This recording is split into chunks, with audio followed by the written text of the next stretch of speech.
தாய் வழி சமூகம் மருவி தந்தை வழி சமூகத்தில் பயணித்துக் கொண்டிருக்கும் நம் நாட்டில் மட்டுமே ஆண் என்பவன் ஆணாகத்தான் வளர்க்கப்படுகிறான், பெண் என்பவள் பெண்ணாகத்தான் சித்தரிக்கப்படுகிறாள். ஆண் பெண் சமம் என்ற புரிதல் வாய்வழி சொல்லாக மட்டுமே நிலைத்து நிற்பதால் தான் சமீப காலமாக பாலியல் குற்றச் சம்பவங்கள் ஆங்காங்கே அரங்கேறி அதிர்ச்சியூட்டுகின்றன. பெண்களுக்கு எதிரான பாலியல் திருமணம், தேவதாசி வாழ்க்கை முறைகளை ஒழித்திட பாடுபட்ட அரும்பெரும் தலைவர்களின் சிந்தனைகள் சமூகத்தில் ஒருவாறு பரவி இருந்தாலும், மறுபுறம் பாலியல் வன்கொடுமைகளுக்கு ஆளாகும் இளம் தளிர்கள், இளம் பெண்கள் ஏராளம். ஏதோ ஒரு பகுதியில் தினம் தினம் ஒவ்வொரு நொடியும் ஒரு பெண் தளிரோ சிறுமியோ மாணவியோ பாலியல் வன்முறைக்கு ஆட்படுத்தப்படுகின்றனர் என்பது கசப்பான உண்மை. காடுமலை பிரதேசங்களில் அம்மனமாக திரிந்த மனிதன் பெண்ணை பெண்ணாக பார்க்காமல் சக உயிராக பாவித்தான். ஆனால் இன்றோ அனைத்தும் தலைகீழ் விதியாகிவிட்டது. பெரும்பாலான விளம்பரங்களும் திரைப்படங்களும் பெண்ணை காட்சி பொருளாக சித்தரித்து தன் வியாபார நுணுக்கங்களை கவர்ச்சியாக்கி சமூகத்தில் விதைத்துள்ளன. பெண் என்பவள் ஒரு பொருளாக மட்டுமே நவீன யுகத்திலும் பாவிக்கப்பட்டு வருகிறாள். மெய்ஞானத்தை தொலைத்து கொண்டிருக்கும் மனிதர்கள் பாலியல் குற்ற செயல்களில் ஈடுபட்டு பெண்களை மீண்டும் அடிமைப்படுத்த முயற்சிக்கும் செயல்கள் சமீப காலமாக வெட்ட வெளிச்சத்திற்கு வந்து கொண்டிருக்கிறது. ஆனாலும் ஆணாதிக்க சமுதாய போர்வையால் பலவும் வெளியில் கசியாமல் மறைக்கப்பட்டு புதைக்கப்பட்டு விடுகின்றன. நிர்பயா என்றழைக்கப்பட்ட டெல்லியை சேர்ந்த பிசியோதெரபி மருத்துவ மாணவி கடந்த 2012ஆம் ஆண்டு டிசம்பர் 16ஆம் தேதி இரவு டெல்லியில் ஓடும் பேருந்தில் கொடூரமாக கூட்டு பாலியல் வன்கொடுமை செய்யப்பட்டு சாலையில் தூக்கி வீசப்பட்டார். இந்திய தலைநகர் டெல்லியில் நடந்த இச்சம்பவ வக்கிரம் உலக நாடுகளில் பெரிய தலகுனிவை இந்தியாவுக்கு ஏற்படுத்தியது.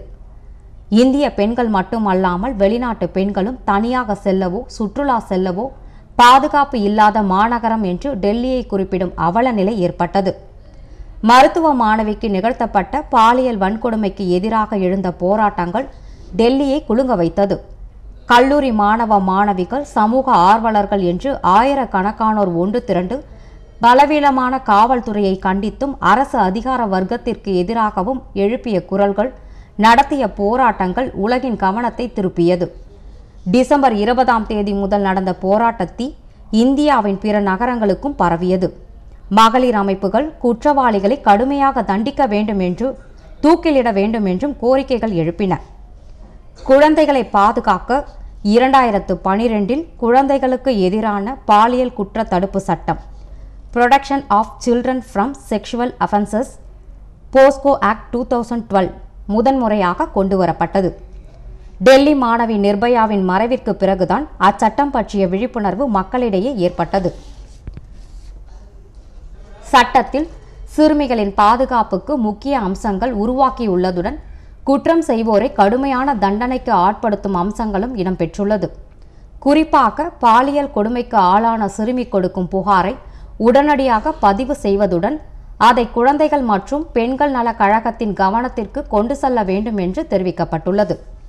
மேலும் பாதிக்கப்பட்ட சிறுமியை உடனடியாக கீழ்நிலை நீதிபதியிடம் ஆஜர்படுத்தி அவரின் ஆரம்ப கட்ட வாக்குமூலம் பெற வேண்டும் என்றும் சட்டத்தில் கூறப்பட்டுள்ளது. பாதிக்கப்பட்ட சிறுமியின் சார்பில் வழக்கறிஞர் ஆஜராக வேண்டும் என்ற கட்டாயம் எதுவும் இல்லை என்றும் குறிப்பிடப்பட்டுள்ளது. மேலும் பாலியல் கொடுமையில் சிக்கும் சிறுமிகள் தொடர்பான வழக்குகளை விசாரணை நடத்த சிறப்பு நீதிமன்றம் அமைக்க வேண்டும் என்பதும் புதிய சட்டத்தில் வலியுறுத்தப்பட்டுள்ளது. தனியாக அமைக்கப்படும் நீதிமன்றத்தில் வழக்கறிஞர்கள் மட்டுமில்லாமல் சிறுவர் நலனுக்காக இயங்கி வரும் தன்னார்வ தொண்டு நிறுவனங்களைச் சேர்ந்த பிரதிநிதிகள், அரசாங்கத்தால் அனுமதிக்கப்பட்டுள்ள விசாரணை குழுக்களின் வழிகாட்டுதல் பெற சட்டத்தில் அனுமதிக்கப்பட்டுள்ளது. மேலும் பாலியல் கொடுமையில் சிறுமி கடுமையாக பாதிக்கப்படும் பட்சத்தில் மருத்துவ செலவு உட்பட பல தேவைகளுக்கு அரசாங்கத்திடம் நிவாரணம் பெறவும் சட்டத்தில் அனுமதிக்கப்பட்டுள்ளது. சிறுமிகளின் நலனுக்காக அரசால் அமல்படுத்தியுள்ள சட்டம் குறித்து பொதுமக்களுக்கு விழிப்புணர்வு ஏற்படுத்த தன்னார்வ தொண்டு அமைப்புகளுக்கு பொறுப்பு வழங்கும் அனுமதி வழங்கப்பட்டுள்ளது.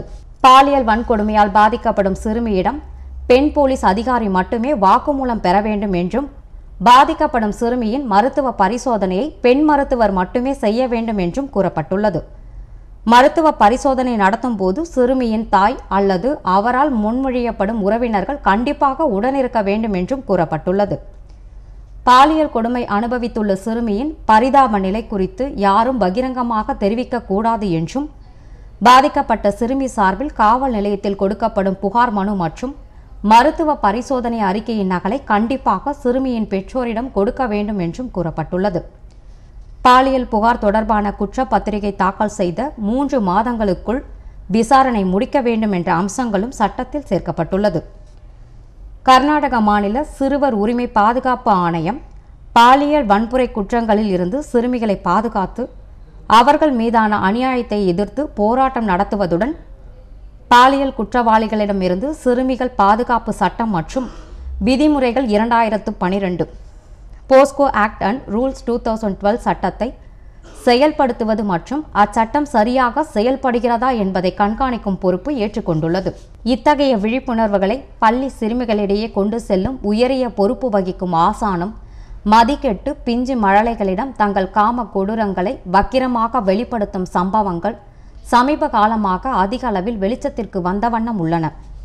சிறிய மாநிலமான புதுச்சேரியில் கடந்த சில மாதங்களுக்கு முன்பு விஸ்வரூபம் எடுத்த சிறுமிகள் பாலியல் வழக்கில் காவல்துறை அதிகாரிகள் சிலர் பணி நீக்கம் செய்யப்பட்ட சுவடு மறைவதற்குள் தனியார் பள்ளி தாளாளர் KSP ரமேஷ் மீது பல கட்ட போராட்டங்களுக்கு பிறகு பாலியல் குற்ற வழக்கு பதிவு செய்யப்பட்டுள்ளது. பெற்றோர்களுக்கு அடுத்தபடியாக கடவுளுக்கு நிகராக போற்றப்படும் அழியா கல்வி செல்வத்தை போதிக்கின்ற ஆசானே வரம்பு மீறுவது நியாயமாகுமா என்ற கேள்வி எழுகிறது. பாதுகாப்பு அரணாக மாணவ செல்வங்களுக்கு நல்வொழுக்கம் போதிக்கின்ற ஆசிரியருக்கும் மேலானவராக கருதப்படும் தாளாளரின் செயல் வேலியே பயிரை மேய்ந்தது போன்று உள்ளது.